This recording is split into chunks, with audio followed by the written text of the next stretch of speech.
Good evening. In this module, we were asked to answer two questions.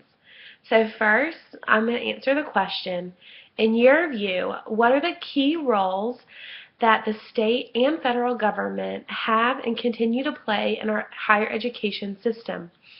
And how have those roles differed?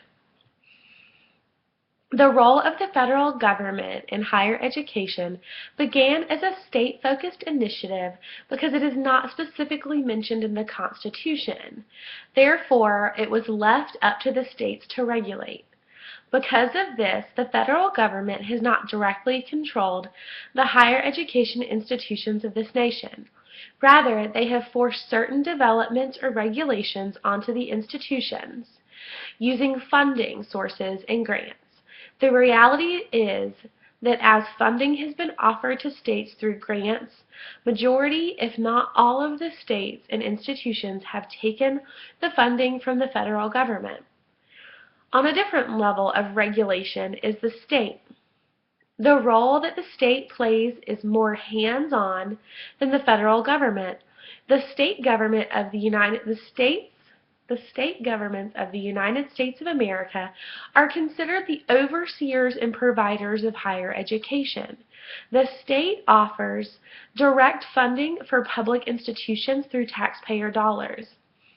In addition, the states regulate on some level the operations, policies, and procedures of an institution. Therefore, they are able to make more in-depth decisions and force certain things into the institutions. On a state level, the state government plays much more of a hands-on role than the federal government does. As the economy has struggled, the states have cut back on their funding for higher education institutions. This has caused tuitions to rise, and the tuition has risen. As the tuition has risen, the federal government has provided more funding and programs to supplement tuition through grant programs and financial aid. This has left the federal government indirectly providing an increasing amount of funding to higher education while state funding is decreasing. All of this creating a more federalized higher education system. The second question of this module is, in what ways has the government intervention both helped and hindered higher education? Both federal and state governments have played a key role in beginning and sustaining higher education in the United States of America. This has been beneficial for higher education by supplying support for the institutions through programs like the Morrill Land Act grant, the GI Bill, the Pell Grant, and other government initiatives.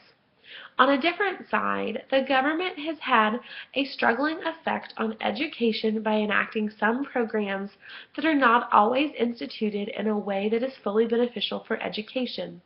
One program that comes to mind is No Child Left Behind.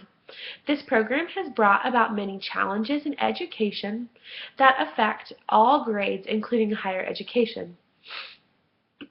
Now let me talk a little bit about a mixed message state government regulated thing that I'm going through now at my institution.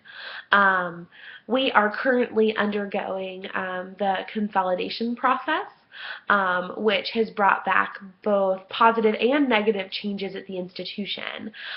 This was enacted by the Board of Regents, which is tied very closely with our state funding and tuition dollars. So we would kind of consider that as a state regulation. It has brought about some changes that needed to happen at the institution, but also many students feel that this is a negative effect that it's going to have on certain aspects of the two institutions as they consolidate.